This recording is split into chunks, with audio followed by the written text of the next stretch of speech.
Homer took his family to Disney World for a trip. However, after coming down from a parking garage that was several meters high, they hadn't even reached the entrance yet. They first climbed a mountain thousands of meters high, then took a helicopter to get there, and finally boarded a cruise ship before they could even glimpse the amusement park. Mama, we made it! Mama? No! But before entering, there was a strict security check. No dangerous items, food, or drinks were allowed inside. After some detours, the family finally made it into the park. The fun began. The low-age attractions didn't require a line but were very boring. The thrilling rides were exciting, but only the toughest could ride them.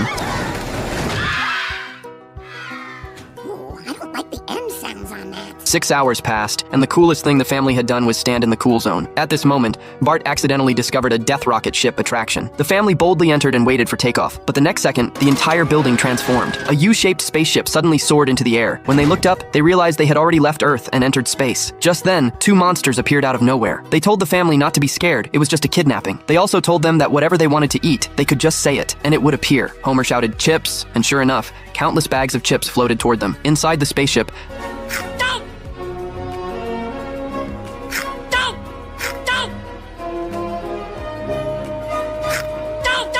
there was also a magical flashlight. The green light could cut off a hand, and the purple light could restore it. Homer had a blast playing with it. Marge quickly tried to stop him, but Homer accidentally severed her hair. When it was restored, his hand grew in place of her hair. There you are. Just like new. Not a freak of nature. At this moment, the monsters announced that the spaceship was about to land and instructed them to turn off all electronic devices. The family hurriedly sat down, and the spaceship unsteadily joined the return queue. Wow, this place is completely alien, but everything's in English, just like Canada. To their surprise, as soon as they landed, they were locked inside. Homer rushed to the cockpit but couldn't get the ship to start. It turned out that the spaceship had run out of energy.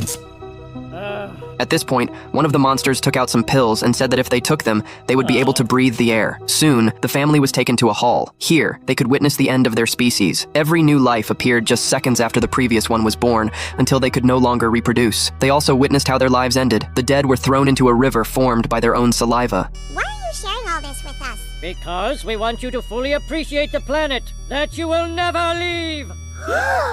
So, the family began living under constant surveillance. At one point, a monster came to watch humans it had never seen before. Lisa was filled with anticipation. Their hands slowly touched each other. The monster happily threw its toy to Lisa. Lisa instinctively tried to hit it like a racket, but it turned out to be porcelain. The monster angrily blamed her for the mishap.